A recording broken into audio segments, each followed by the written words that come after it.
Prendre cette année, séminaire.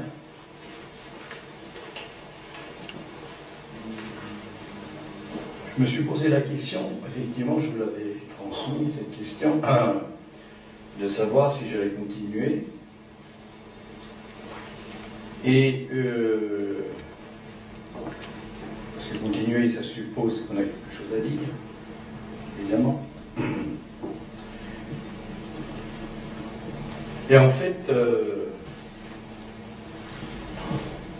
durant cette été, le travail que j'ai fait, autant qu'il s'agit toujours de cette dimension,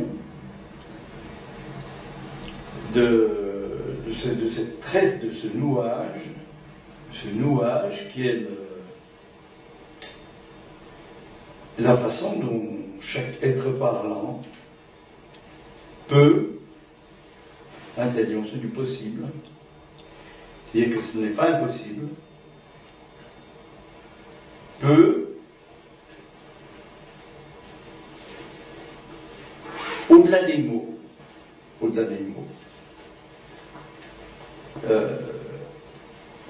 faire jaillir, et puisque c'est jaillir, on va dire une jaculation, quelque chose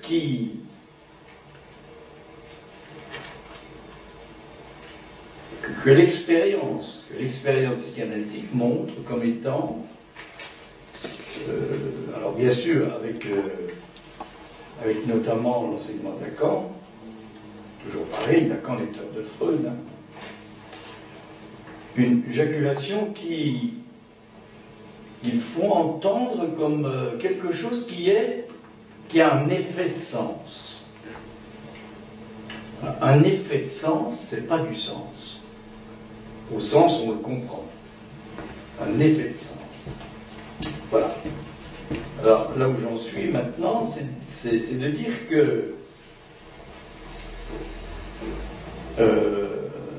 l'expérience que je mène avec un certain nombre d'entre vous, d'une part, l'expérience par ailleurs que je découvre dans l'apparition de quelque chose qui se crée à partir de matériel. On aura, je pense, un peu plus à en dire quelque chose. Alors, l'apparition d'une voix qui monte dans les aigus, parce que c'est ça que je suis ténor, hein, vous avez peut-être vu sur la fiche, je suis dans la catégorie fort ténor. Alors, ça veut dire que c'est une voix très puissante, très riche en harmonique. Donc ça veut dire qu'il y a beaucoup de travail à faire, puisque c'est comme, pour prendre un exemple, c'est comme le sculpteur qui part d'un bloc, il faut le travailler. C'est ça que ça veut dire. Donc il y a tout un travail à faire, et ce que je voudrais, je pense, essayer de questionner cette année, on va se voir toujours selon le même rythme, c'est-à-dire une fois par mois, le troisième vendredi du mois. Et puis il y aura peut-être quelques interventions que je ferai comme ça directement sur le site, sur son écrit, puisque je ne fais plus de séminaire à Paris en tant que tel, dans la mesure où ça me fallait trop de temps, je n'avais pas la possibilité de continuer comme ça. Parce qu'à Paris, je n'ai plus de temps le soir, plus de temps disponible. Donc, je reviens au fait que ce qui est en jeu chez chacun d'entre nous, chez l'être parlant que nous sommes, ben, on croit, bien sûr, on croit. Je dis on croit, c'est une croyance. Croyance, c'est pas rien. Hein? On croit au sens des mots et à la valeur du sens des mots. Hein? Et c'est pas ça l'effet de sens. On y croit tellement bien qu'il y a des spécialistes qui n'arrêtent pas de s'arranger pour manipuler les mots. C'est tous les grands communicateurs que on n'arrête pas de les entendre, politiques, religieux, tout ce qu'on voudra. Hein. Les mots, finalement, ils se laissent bricoler. Hein. On peut en faire ce qu'on veut, c'est pas les mots qui vont dire stop. Hein. Donc vous voyez que il y a un au-delà à ça. Alors, au-delà, ça veut dire quoi? C'est compliqué comme le mot. Ça ne veut pas dire qu'il y a une partie, du moins. Ça ne veut pas que dire. Ça ne veut pas seulement dire qu'il y aurait une partie comme ça, ou un intérieur, hein, qui serait là où on communique, on pense au poids des mots, à la valeur des mots. Hein. J'insiste, ça ne veut pas dire du tout que ça n'a pas de valeur. Hein. Mais c'est pas ça qu'on essaie de questionner. Cette dimension du jet, d'ajaculation, qui évidemment évoque bien sûr l'éjaculation, hein, mais c'est à prendre comme métaphore, bien sûr, hein, comme métaphore. C'est effectivement ce qui se passe lorsqu'il s'agit effectivement que jaillisse, que sorte du corps un lancer,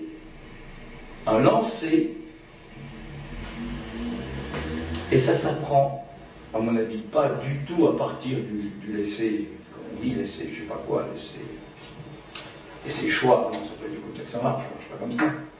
Hein, à partir d'un lancer qui est au contraire, un acte où on est complètement dedans. Et on est dedans. Bon. Pour un peu vous faire comprendre un peu ça, de façon aussi, je peux vous parler de l'expérience que j'ai eue aussi quand j'avais, il y a 50 ans, bientôt, hein, à peu près, quand je jouais au foot. C'est exactement pareil, c'est-à-dire que pour arriver à frapper la balle, à brosser la balle, à caresser, à la brosser, à la frapper, à la toucher d'une certaine façon, à la toucher, c'est-à-dire à ne pas en avoir peur. C'est ça finalement, hein, à ne pas en avoir peur. Eh bien, il s'agit donc de la toucher de telle façon que le mouvement même qui aura amené le corps en direction de la balle va se prolonger avec la balle. Pour ceux qui font du tennis, c'est la même chose. Bon. Eh bien, il y a effectivement quelque chose, dès qu'il s'agit, non pas d'un exercice banal, simple, un exercice où il s'agit, c'est même pas du plaisir, c'est pas du plaisir. C'est un certain, le mot qui me vient, effectivement, c'est automatiquement l'homosexuel. C'est un frotti-frotta avec la balle, qui fait qu'on va partir avec. Il y a un mouvement qui fait que, et au moment, on pourrait dire même avant de la frapper de la balle, on est déjà dans la perspective de savoir où elle va aller. Mais c'est pareil. C'est-à-dire que le chant, ce que je découvre, c'est une technique qui ne s'enseigne pratiquement plus, qui est une technique italienne qui s'enseignait jusqu'aux les années 60-70, où on trouve tous les, je vous ai déjà dit ça, hein, Pavarotti, la Callas, tout ça, etc. Hein. Un des derniers, c'est Placido Domingo, on peut dire. Bon, je vais pas trop citer de nom, c'est pas la peine, c'est pas le problème. Eh bien, c'est que au moment où il s'agit de faire le saut, par exemple le saut d'octave, ou le saut de quinte, ou de sixte, je ne sais plus qui est Vincero à la fin de l'aria de Turandot, là,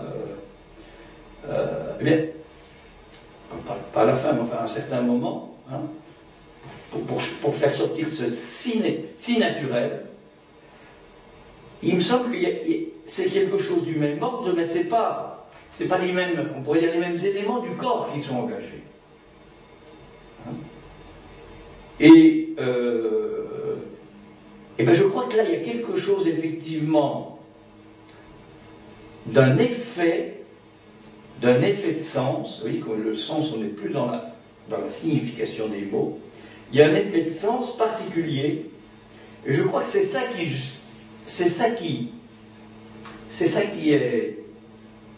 peut être créé dans le transfert. Vous voyez qu'on est loin de tout ce que l'on peut entendre très souvent du côté de l'explication, du côté de ceci, du côté de cela. Il y a quelque chose qui peut apparaître. Bon. Alors, en vous décrivant, en essayant de vous dire ça, je sens bien que j'y arrive pas. Heureusement.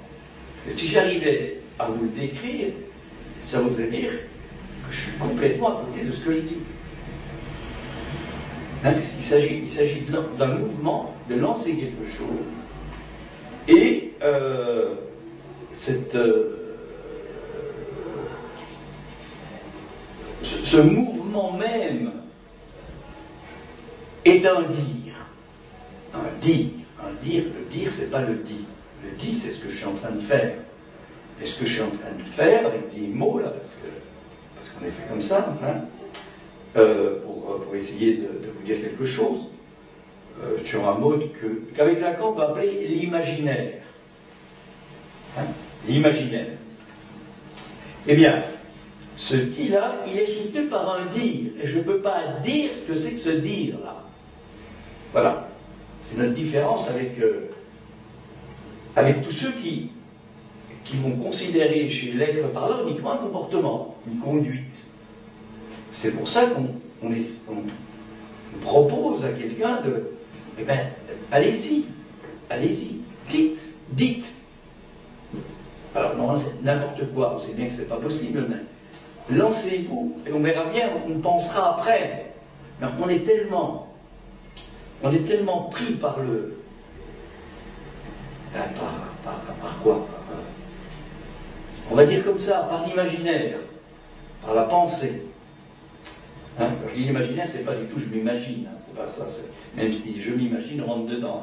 On est tellement pris par la pensée qu'on ne peut pas l'ouvrir en tant que tel. Et dans les mouvements dont je vous parle aussi bien quand il s'agit de frapper la balle que quand il s'agit de faire jaillir ces harmoniques-là, il ne faut surtout pas penser. Si on se concentre, comme on dit un petit peu, mais il ne faut pas être évidemment dans le contrôle ou dans la pensée. C'est quelque chose qui a lieu, on pourrait dire, de soi-même. Et je vais même au-delà, c'est même pas de soi-même, c'est de lui-même. En sachant que le de lui-même, on ne sait pas bien ce que ça veut dire.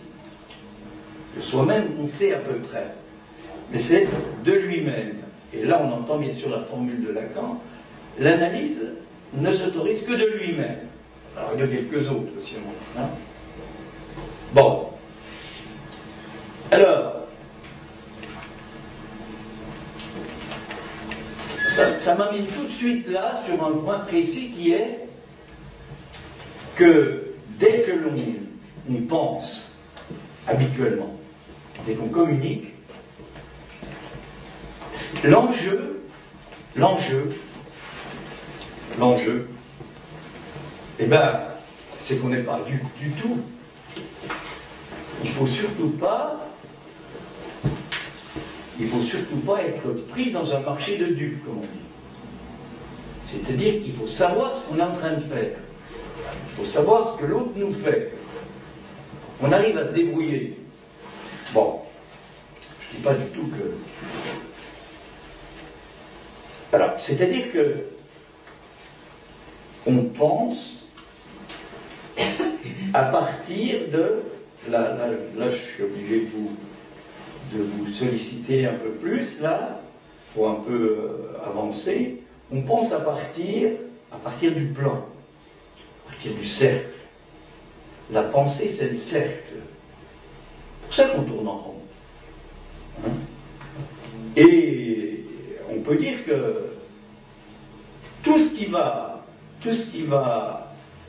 tramer l'existence de quelqu'un, en fait, si on fait référence justement à ce que Lacan appelle du réel, c'est-à-dire pas du sens, justement, pas du sens, ça peut pratiquement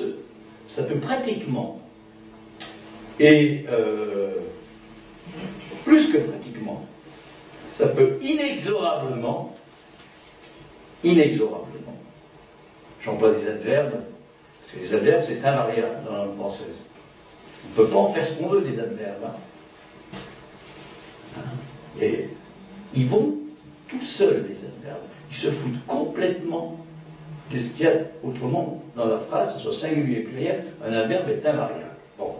Donc, inexorablement, on pourrait dire, inextayablement, si on demande des références religieuses. Quand on pense à partir du plan, c'est-à-dire à partir de ce qui existe chez les Grecs, qui va être le moré géométrique, ou la géométrie grecque, par laquelle on est tous passés dans nos études secondaires, avec plus ou moins de bonheur. Et donc, on pense à partir de... Et quand on écrit en mathématiques, toute la dimension que Cantor, vers les années 1880, 70-80, a mis en évidence par quelque chose qui est une écriture à partir de lettres. Donc, on pourrait dire que tout ce qui est tout, mais pas tout justement. Vraiment que c'est pas tout, justement, ce serait complètement c'est l'inexorablement de tout à l'heure, on ne pourrait rien faire d'autre. Notre pensée, habituellement, elle est liée à cette écriture qui se résume, que j'ai pour écrire. Bon, enfin, je vais l'écrire comme ça, qui se résume à ça, un cercle et une croix. Qu'on soit croyant ou pas, ça n'a rien à voir. On est pris uniquement par ça. Sur le plan, c'est ça qui est écrit. Partout. Alors sans doute, c'est pour ça que par exemple, le christianisme a eu un tel succès et continue à en avoir, même si les rituels sont importants, ça continue, de toute façon.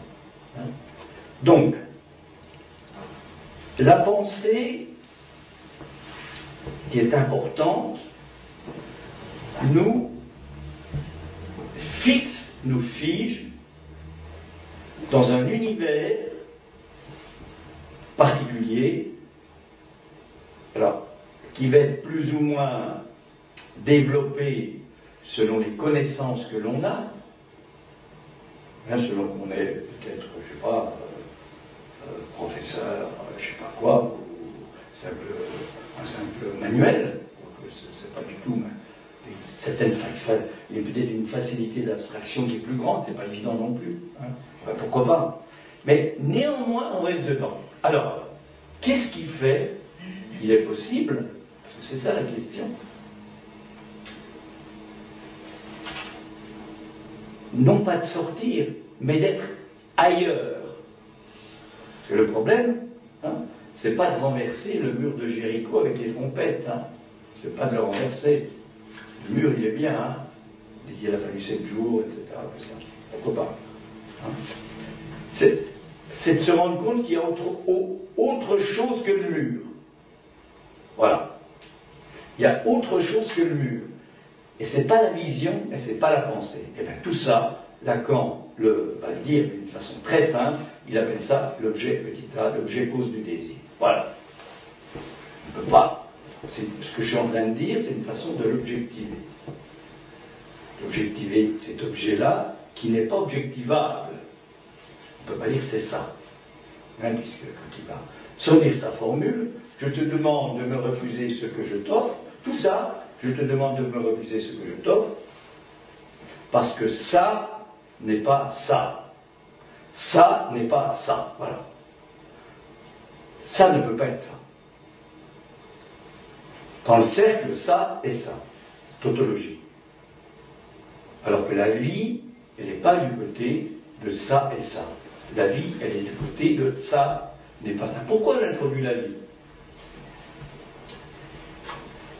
Parce qu'il vient de savoir, alors je laisse évidemment la vie telle qu'elle peut être en médecine, définie en médecine, en pratique médico-légale, etc. Je ne parle pas de la vie telle qu'elle fonctionne au sens physiologique,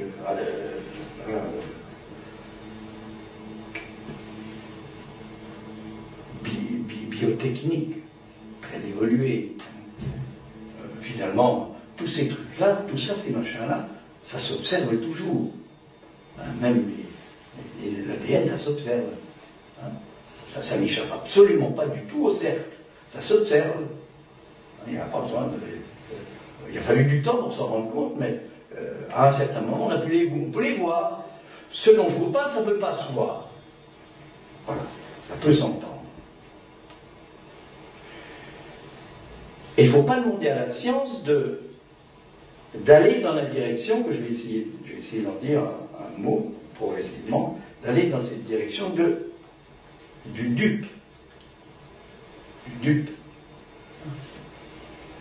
Ce qui ne veut pas dire non plus que quand il y a une découverte scientifique, quand du nouveau apparaît, c'est pas parce qu'il n'y a pas eu justement un moment où un être parlant a accepté d'être dupe. Alors, qu'est-ce que ça veut dire être dupe? Si habituellement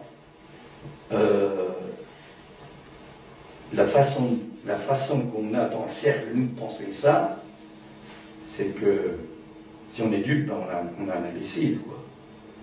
Hein, on se fait avoir. Ah oui, on se fait avoir par un autre qui n'est pas non dupe. Hein. Et puis comme il est non dupe, lui, il sait comment faire pour se débrouiller. Bon. Alors qu'est-ce que c'est qu'un dupe? Eh bien d'emblée, vous voyez que quand je vous dis un dupe, c'est problématique. En général, on ne dit pas un dupe, on dit une dupe. C'est la dupe, on ne dit pas le dupe, on dit la dupe. C'est quelque chose qui renvoie à la dimension féminine. Beaucoup plus. On va dire les dupes, comme ça on ne sait pas de quoi on parle. Eh bien, ça suppose, effectivement, je vous parlais de matériel tout à l'heure, ça suppose, comme Newton, quand il découvre les lois de la gravitation, cette formule qu'il va employer, parce qu'il parlait évidemment en ce moment, il parlait latin, hypotheses non fingo, je ne fais pas d'hypothèse. Autrement dit, je ne me base pas sur les travaux d'un tel, on a tous appris ça dans nos études, hein. Il faut dire la théorie selon un tel, selon un tel, selon un tel, selon un tel, pour aller... Non. Le nouveau ne vient pas dans le prolongement du travail de quelqu'un. Hein? S'il y a des scientifiques ici, peut-être qu'ils vont dire que c'est pas vrai. Bon. Le nouveau, je parle, hein, le nouveau, il vient, vous savez, c'est toujours parce qu'il y a une erreur dans le protocole qu'il y a du nouveau. Toujours, c'est toujours comme ça. C'est dire qu'il y a un acte manqué, quoi. Il y a un truc qui s'est passé. Bon. Alors, est-ce qu'il est possible, c'est ça qui se joue, dans une analyse, enfin c'est ça qui, ouais, à mon avis, hein, est-ce qu'il est possible qu'un certain type de savoir que Freud va nommer comme il a pu, hein, il a appelé ça l'inconscient, hein, bon, il a pas fouillé avec ce mot-là, il a dit c'est du non-conscient au début, il y a le conscient puis il y a le non-conscient. L'inconscient c'est pas du tout du non-conscient, puisque le non-conscient on peut en prendre conscience, ça peut pas être ça, on est toujours dans le cercle là, hein. Bon. Et puis je vous disais la croix, ben, c'est le plus évidemment, hein. L'importance du plus dans la vie, du plus c'est incroyable. Dès qu'on l'ouvre, on parle, le mot plus il va arriver presque très rapidement, hein. Alors, donc, est-ce qu'il est possible? Est-ce qu'il est possible? Réponse, bien sûr que ce n'est pas impossible, c'est pas pour autant que c'est possible. Et on est dans quelque chose qui est automatiquement une certaine errance. Mais l'errance, c'est pas se tromper, hein. C'est essayer d'avancer en restant pas dans l'ornière de ce que l'on sait déjà. Hein? Est-ce possible, par exemple, quand on écoute quelqu'un qui parle, notamment dans le travail, est-ce qu'il est possible d'entendre quelque chose qui ne nous fige pas dans l'imaginaire de la signification des mots? Voilà. Ça ne va pas de soi du tout. Alors c'est ça être dupe. Être dupe d'un savoir qui se dit, sans savoir ce qui se dit. Il y a un savoir qui se dit sans savoir ce qui se dit. Et l'important, c'est surtout d'éviter. Voyez, je reviens dans le cercle en vous disant. Dès que je dis éviter, je reviens dedans. Hein. C'est sûr, là. Hein. Parce qu'éviter, ça veut dire contrôler, ça veut dire dérouler. Donc, est-ce qu'il est possible de partir du matériel, c'est-à-dire de partir de ce qui est dit, du dit, pour entendre autre chose que ce que ça veut dire? Voilà. Est-ce que c'est possible? C'est quelque chose d'extraordinaire. Je crois que c'est ça qui se passe dans le champ lyrique. Le lyrisme, il est là, à mon avis. Il est là. Et il faut que ça passe par la voix. À mon avis, c'est bon. C'est ma sensibilité à moi. Je ne sais pas comment ça se passe avec un instrument, parce que je n'ai pas de pratique d'instrument. Si je pratique du piano, mais peut-être du violon, je ne sais pas. Enfin, je parle de ce que je peux un peu connaître. C'est-à-dire que, vous voyez que ce qui peut s'entendre à ce moment-là, ce qui peut s'entendre, c'est une certaine tension. Hein, entendre, c'est l'ordre de la tension, c'est pas la rigidité, hein, c'est pas la contracture. Hein, c'est une tension dramatique, comme on dit, une certaine tension particulière qui va passer de telle façon que elle va pouvoir passer parce que un certain tressage des harmoniques. Alors qu'est-ce que c'est? Je ne peux pas vous définir les harmoniques, ça prendrait trop de temps. Enfin, les harmoniques, c'est ce qui fait le timbre de la voix. C'est ce qui fait que de même qu'il n'y a pas, parmi tous les visages des êtres parlants, vivants ou morts, il n'y en a pas deux identiques. De même, il n'y a pas deux voix identiques, en fait. Même si la science pouvait prouver par l'analyse scientifique qu'il y a deux voix identiques. En fait, il y a quelque chose chez l'être parlant qui échappe à toute objectivation, qui fait qu'il n'y a pas deux voix identiques. Il n'y a pas deux voix identiques. Il y a des voix très proches. C'est même très proche qu'on a fait des catégories. Bon, par exemple, les ténors, il y a des contre-ténors. Par exemple, Jaruzelski, il est une voix complètement en arrière. C'est pas où ça se fabrique. C'est pas du tout devant. C'est ça, une voix très légère, qui rappelle, je ne dis pas que c'est ça, mais qui rappelle un peu les castrats. Bon. Après, vous avez les ténors, les contre-ténors. Après, il y a les ténors légers. Vous voyez, ça en fait déjà quelques-uns. Bon, après, si on continue, il y a les ténors lyriques. Après, il y a les ténors lyrico-spinto, qui est déjà plus important. Après, il y a les ténors dramatiques. Les ténors dramatiques, quasiment, c'est ce qu'on appelle les forts ténors. Mais ça fait déjà 5 ou 6 catégories, dans la même tessiture, presque dans la même tessiture. Puisqu'une voix qui chante, elle doit avoir 2 octaves. Pour chanter, on a 2 octaves. Il faut se débrouiller pour arriver à fabriquer un instrument, je dirais le larynx, qui va pouvoir jouer quelque chose, par exemple, dans la tessiture, entre le Do, et puis 2 octaves au-dessus, le contre-ut. Ça fait 2 octaves. Moi, j'en suis maintenant à peu près aussi naturel. Et j'ai encore bien, je pense, 1 an pour gagner du temps. Parce que les vibrations des cordes et du son, pour passer du si naturel au contre...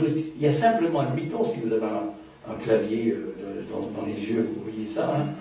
C'est incroyable, la différence de vibration et la différence de tension. Et en plus, il faut que ça soit un son qui soit large, nourri, épanoui. Il ne faut pas que ce soit un machin intriqué, sinon ça n'a pas de valeur. Et tout ça, ça se travaille. Bon. Donc je reviens, et c'est ça que j'appelle, et c'est en référence à ça que je parlais d'éjaculation tout à l'heure. Bon. Alors, la question est toujours la même. Quels sont les rapports entre ça et l'inconscient? Et le savoir inconscient. Pour autant que le savoir inconscient, pour autant que ce qui est attendu, c'est d'être dupe du savoir inconscient. C'est pas de le penser, c'est pas de le comprendre, c'est pas de le savoir. C'est qu'il y a quelque chose qui nous anime, qui nous conduit d'une certaine manière, quelque part, qui n'est pas le déterminisme à l'intérieur du cercle, mais du plus, de la croix. Hein, le signe de croix, et encore ça, un signe de croix, je fais une bénédiction, hein, c'est le pape là au-dessus, un urbi et orbi, etc. Bon, c'est assez incroyable. Bon, mais j'insiste bien, ça dépasse tout ce dont je parle d'ailleurs. Quand vous regardez un peu les dessins d'enfants, quand ils commencent à dessiner, vous allez voir ce qu'ils font. Hein. Vous allez voir un peu l'importance du cercle, comme il s'élabore progressivement, etc. Ce qu'on met dedans, je veux dire, c'est pas. Hein, bon. Il ne faut surtout pas les à mon avis, il ne faut surtout pas interpréter. Et continue, c'est tout. Qu'est-ce que tu pourras encore surtout pas interpréter? Bon, tout ça pour dire que. Puis je vais m'arrêter là, parce que je pense que j'en ai assez dit pour aujourd'hui. La dimension de la dupe, ça nous amène, ça nous ramène à ce que j'ai essayé de développer l'an dernier déjà, l'année avant, du côté du féminin. Et évidemment, comme dans le cercle là, c'est pas du tout ça. Qu'on soit homme ou femme, alors les femmes sont plus à l'aise dans le cercle que les hommes, parce que les hommes ils sont torturés dans le cercle. Hein. Les hommes, pardonne-nous bien. Hein. Il y a ceux qui sont sous la bannière homme, et puis ça peut être aussi après tout des femmes qui sont dans cette position-là. Hein. L'identification phallique, je veux dire, il faut bien que ça existe chez les femmes, hein. Sinon alors, ça va être une catastrophe. Hein. Donc on en parlera un peu une autre fois, tout ça, hein, pour un petit peu justement square un petit peu ce qu'il y a dans le cercle, là. Hein. C'est ça le problème. Hein. Eh bien, qu'est-ce qui peut faire que il soit, j'ai déjà posé cette question, il soit possible qu'il y ait un savoir que Lacan écrit lui avec une lettre qui va barrer, grand A barré, le savoir de l'autre barré, et je rajoute un grand testament pour montrer que c'est signifiant du grand A barré. Je laisse un peu ça de côté pour pas vous compliquer les choses avec des. Enfin, oui, ce que je veux dire, c'est que c'est quelque chose qui s'écrit, c'est qu'il y a avec des lettres et non pas avec du sens. Hein. Qu'est-ce qui peut faire qu'il soit possible qu'on arrive à, en parlant, ou chantant, parlant, qu'on arrive à entendre quelque chose dont on puisse être la bonne dupe. Ça veut dire que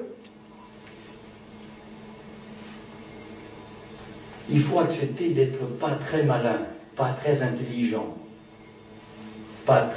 Les intelligents, ils sont dans le cercle. Hein. C'est ceux qui réussissent les études, hein. Ils sont dans le cercle. Hein. C'est pas qu'il ne faut pas être dans le cercle non plus. Hein. C'est pas ça que je suis en train de dire. Hein. Mais pour pouvoir un peu entendre ce que je dis, là, ce soir, cette façon d'introduire cette année, ça suppose, et c'est comme ça que Lacan dit à plusieurs reprises, c'est l'éloge de la bêtise. Évidemment, ce n'est pas la débilité, ou l'imbécilité. C'est, ou alors il faut être intelligent. Alors on en revient toujours au savoir de la langue, être dupe du savoir de la langue. Intelligent, c'est interligere en latin, c'est-à-dire lire entre les lignes, mais pas pour y trouver du sens. Voilà, je vais m'arrêter là-dessus pour aujourd'hui.